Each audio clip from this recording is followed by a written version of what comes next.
এখনই দেখতে হবে যে নিয়ে আসবে কলকাতা নেটটা এমন জায়গায় ঢুকানো না, কিন্তু লাফ মারে গিয়ে ধরে গেছে।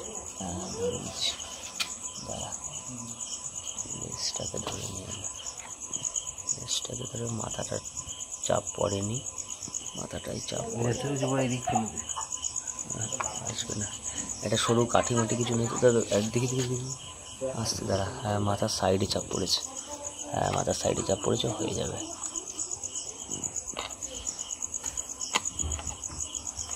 দেখতেই পাচ্ছি না, হ্যাঁ হয়ে গেছে।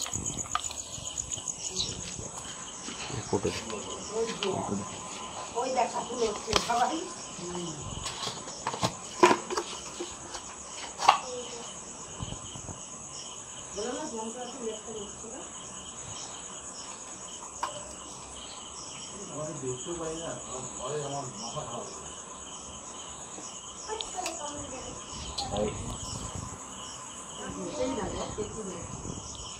টেন্টেড হয়ে গেছে পুরো, লেজটা যেভাবে ব্যান্ড করছে।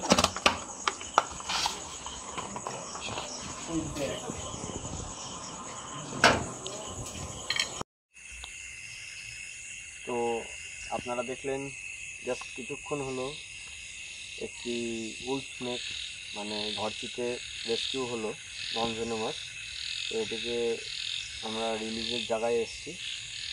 যদিও সাপটি নির্বিষ, তবু এই সাপটি অনেকে কালার ভেবে ভুল করে মেরে ফেলে, কারণ গায়ের কালারেশন ঠিক বলবো না, মানে গায়ের প্যাটার্নটি প্রায় সেম। তো সেই কারণে এটাকে কালাজের মিমিক্রি হিসাবে বলা চলে। এবং সাপগুলি খুব অ্যাগ্রেসিভ হয়, যখন তখন বাইট করে। তো সেই সব বিভিন্ন কারণের জন্য লোকে সাপগুলিকে আর কি কালাজের বাচ্চা বা কালাজ ভেবে মেরে ফেলে।